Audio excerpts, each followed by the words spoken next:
Ингушетию планируют разделить на 3 зоны и отобрать для каждой отдельного регионального оператора. Тему обращения с твердыми коммунальными отходами обсудили на совещании в правительстве. Подробный доклад руководителю Кабмина представил министр природных ресурсов. Так стало известно, что компания, выбранная в 2018 году для транспортировки отходов, со своей работой не справляется. Министерство подало исковое заявление о расторжении соглашения. Кроме того, на собрании обсудили и планы по ликвидации свалок. Подробности далее. Всего по данным Минприроды, сейчас на территории республики имеется 15 крупных свалок отходов. По словам исполняющего обязанности министра, 2 свалки в Карабулаке и Малгобеке, являющиеся объектами накопленного вреда окружающей среде, включены в федеральные проекты «Чистая страна», нацпроекты «Экология» для их рекультивации в последующие годы. С 2023 года планируется организация работы по ликвидации свалки в Назране и сельских поселениях республики. Обсуждая иные факторы, негативно влияющие на экологическое состояние республики, участники совещания затронули вопрос пресечения сброса неочищенных сточных вод от частных домовладений. Все необходимые работы по подготовке и реализации данного мероприятия нами уже выполнены. Данная свалка, наша заявка уже направлена, и площадь рекультивации данной свалки составит 20,8 гектара.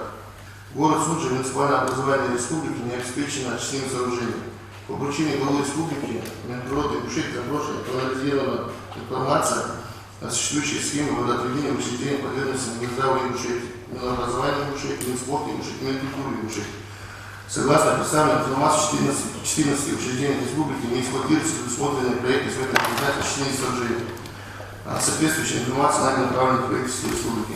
Также проблемой является сброс неочищенных сточных вод в частных домовладениях. Минприроды и Ингушетии регулярно проводят советы мероприятия в целях выявления и пресечения экологических нарушений на водных объектах.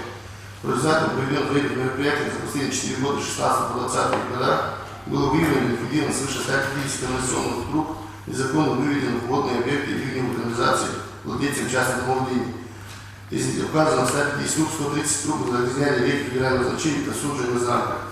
Данная положительная практика будет продолжена, и хотелось бы также отметить, что все эти 150 нарушителей были привлечены к административной ответственности.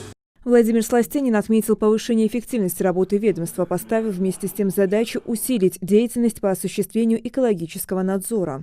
Действительно, это очень центральный вопрос в нашей жизни. Вы знаете, у нас водоснабжение, водоотведение в очень сложной ситуации. У нас, по-моему, централизация в городе Магаз происходит, водоотведение в остальных городах. Нет очистных сооружений. И получается, что экология у нас ужасна, чтобы Роспотребнадзор изучил ситуацию эту с точки зрения нормативов. Глава, будучи в командировке в Москве, на первом месте стояла проблема воды чистой, а на втором как раз экология и водоотведение. Поэтому я прошу продолжить эту работу в таком же темпе, ну и с подключением всех, наверное, контролирующих органов и обращением к жителям. Все-таки, это так же, как с мусором. Экология в республике оставляет желать лучшего. Даже тот факт, что наши рыболовы в Сунже отпускают рыбу обратно в реку, боясь ее употребить, уже говорит о многом. Дальше нас просто ждет экологическая катастрофа. Нам важно срочно предпринять шаги для устранения озвученных проблем, заключил председатель ингушского правительства. Хава Султыгова, Хусен Гагиев, Ахмед Парчиев. Новости 24.